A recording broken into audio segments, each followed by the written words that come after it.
Hi friends, Samsung Galaxy Z Fold 6లో interpreter అనే ఆప్షన్ని ఎలా యూస్ చేయాలో తెలుసుకుందాం. ఈ ఆప్షన్ని 2 వేస్లో ఓపెన్ చేయొచ్చు. One is the through app ద్వారా ఓపెన్ చేయొచ్చు and another one is the notification బార్ని కిందకి డ్రాగ్ చేయడం ద్వారా ఈ ఆప్షన్ అనేది మనకు కనిపిస్తుంది.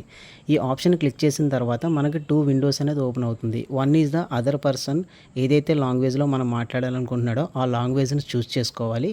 ఈ యాడ్ లాంగ్వేజ్ ద్వారా టోటల్గా మనకు 16 లాంగ్వేజెస్ అనేవి అవైలబుల్గా ఉన్నాయి. And another window is the hour language. ఇందులో మనం అవర్ లాంగ్వేజ్, మన లాంగ్వేజ్ ఏదైతే మనం మాట్లాడాలనుకుంటున్నాం ఆ లాంగ్వేజ్ని సెలెక్ట్ చేసుకున్న తర్వాత ఈ ఫోల్డ్ 6ని జస్ట్ ఇలా హోల్డ్ చేయడం ద్వారా ఆఫ్ ది ఫోల్డ్ చేసి ఈ సెకండ్ ఆప్షన్ ఏదైతే ఉందో అది క్లిక్ చేయడం ద్వారా మనకు అవుటర్ డిస్ప్లే ఏదైతే ఉందో ఆ డిస్ప్లే ఆన్ అవ్వడం జరుగుతుంది.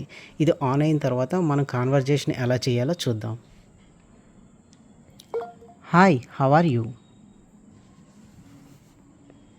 हाय, आप कैसे हैं? मैं ठीक हूँ. I am fine. ఈ విధంగా మనం కాన్వర్జేషన్ని చేయొచ్చు అనమాట. Thank you guys.